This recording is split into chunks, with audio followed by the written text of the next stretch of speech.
കർശനമായ ഭാഷയിൽ തിരുത്തേണ്ടതുമാണ് എന്ന് പറയുകയാണ്. ബലൂചിസ്ഥാനിൽ ഇറാൻ നടത്തിയ ആക്രമണങ്ങൾക്ക് തിരിച്ചടി നൽകി പാകിസ്ഥാൻ. ഇറാനിലെ 7 കേന്ദ്രങ്ങളിൽ ആക്രമണം നടത്തിയെന്ന് പാകിസ്ഥാൻ അറിയിച്ചു. ഇറാനുമായുള്ള നയതന്ത്ര ബന്ധവും വിച്ഛേദിച്ചതോടെ മേഖല സംഘർഷഭരിതമായി. Balochistan liberation front, Balochistan liberation army എന്നീ സംഘടനകളുടെ ഇറാനിലെ ഒളിത്താവളങ്ങൾ ലക്ഷ്യമിട്ടായിരുന്നു പാകിസ്ഥാന്റെ ആക്രമണം. മാർഗ്ബാർ ഷർമാജാർ എന്ന പേരിൽ നടന്ന ഓപ്പറേഷനിൽ നിരവധി ഭീകരർ കൊല്ലപ്പെട്ടതായി പാക് വിദേശകാര്യ മന്ത്രാലയം അറിയിച്ചു.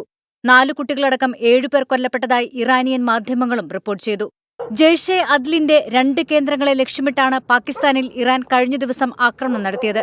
ഇറാൻ വ്യോമാതിർത്തി ലംഘിച്ചതിൽ പ്രതിഷേധിച്ച് ടെഹ്റാനിലെ അംബാസഡറെ പാകിസ്ഥാൻ തിരിച്ചുവിളിച്ചു. നിലവിൽ ഇറാനിലുള്ള പാകിസ്ഥാനിലെ ഇറാൻ സ്ഥാനപതിയോട് തൽക്കാലത്തേക്ക് തിരിച്ചുവരേണ്ടെന്നും നിർദ്ദേശിച്ചു. ഇസ്ലാമാബാദിലെ ഇറാനിയൻ നയതന്ത്ര കാര്യാലയത്തിലെ ഉദ്യോഗസ്ഥരെ വിളിച്ചുവരുത്തി വിശദീകരണം തേടി. ഇറാനിൽ നടത്തിക്കൊണ്ടിരിക്കുന്ന ഉന്നതതല സന്ദർശനങ്ങൾ റദ്ദാക്കിയതായി പാകിസ്ഥാൻ അറിയിച്ചു. പാകിസ്ഥാനെതിരായ ഇറാന്റെ ആക്രമണം 2 രാജ്യങ്ങളെ മാത്രം ബാധിക്കുന്ന വിഷയമെന്നാണ് ഇന്ത്യ പ്രതികരിച്ചത്. International desk 24.